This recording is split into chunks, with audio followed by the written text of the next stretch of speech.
Hi guys, we're going to talk about a 4-ball drill that you can do yourself. I actually feed these balls to players that I'm training to emphasize a couple things that we'll get into for a second, but the whole point of this is to show you that you don't need an instructor to feed you. The point of this channel is for you to teach yourself tennis, right? And it's very practical. I'm on a court. I don't have to reserve a high school tennis court. I can just show up and use it. And tennis balls are cheap, and a racket's an investment, but other than that, you really don't need to spend a lot of money, and that's the point of this. This channel is free. It always will be. My website offers all the resources that I know for free. I don't want to be, I want this to be a free resource for you guys. I don't want it to be something that costs you money. So, for me to feed tennis balls to you, you can feed yourself. So the point of this is to show you a couple drills that I do, okay? This one emphasizes the point of topspin, and the idea of topspin is that you have to remember that you have to be 6'7" to look, to be on your toes and look over the net, or not be on your toes, but for me, I'm 6'4", so I have to be on my toes to be at the baseline and see the other side of the net. So if the ball is not 6'7" or higher, that means you have to hit up on the ball to make it go into the court. So usually we hit the ball about waist high. So if these balls had eyes and this net is a brick wall, it would not be able to see the other side of the court. So therefore I have to hit up on the ball. And to hit up on the ball flat, and I hit it hard, it's gonna go long just like that. So the idea is we want to hit spin and hit over the ball, so the ball will go it will dive into the court. Now, to help work on this, you can feed balls as you get closer to the net, okay? So I'm going to use 3 balls. You'll see what the 4th ball is in a minute. The idea is you can just feed these balls really low, and knowing that you have to hit the ball over the net with spin. So it forces you to do that. So I'm going to drop the ball here, and then I'm going to make sure that I'm going to stay low and sweep over the ball. But then I'm going to get closer and do the same thing, and then even closer. And you're going to see that you're going to really have to work on staying low and really keeping your body still and sweeping over that ball with topspin, okay? That allows you to start thinking that any ball low, you should have a thought process of, okay, I just need to get the ball over the net, and over the net with spin.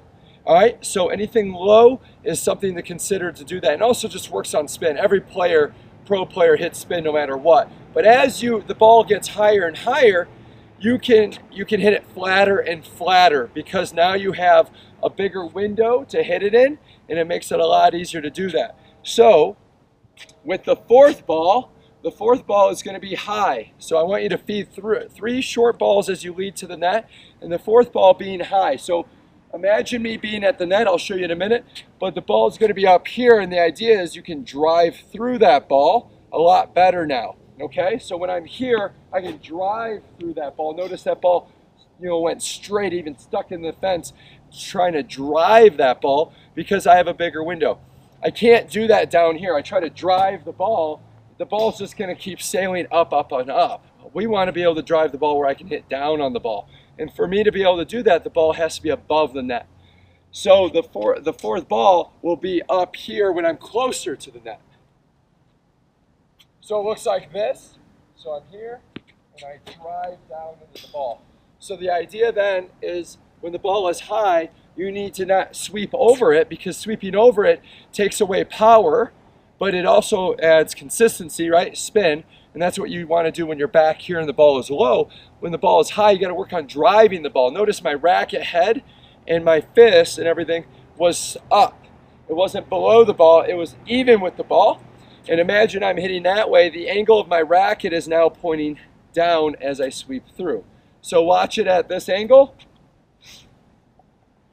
Here are the 3 balls for you to try out. Okay, here we go.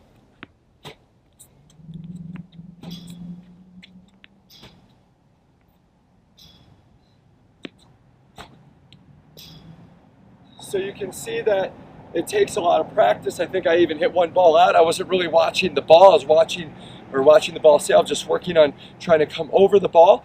It takes a lot of practice to do this. But that's the 4-ball drill that I'd like you to try out. I'm going to give you guys a different angle of this on the 4th ball, just so you can see for sure what I'm doing at the angle. Because what I do is, a lot of players are good at the top spin part, but the 4th ball, when I'm trying to get you to drive the ball, it's a little harder. I notice a lot of players will try to open up the rack ahead, they'll slice or they'll chop at it. So I want you to make sure that you're not doing that. So watch this angle, okay? So we worked on the low ball. I was showing you that we were sweeping over the low ball, hitting with spin, but the 4th ball is going to be above the net, and you're going to work on driving the ball. You're going to use the angle of your racket. So I'm going to hit a couple of them so you can kind of see that, okay? Let me grab another ball here. All right, here we go. Let's try it out.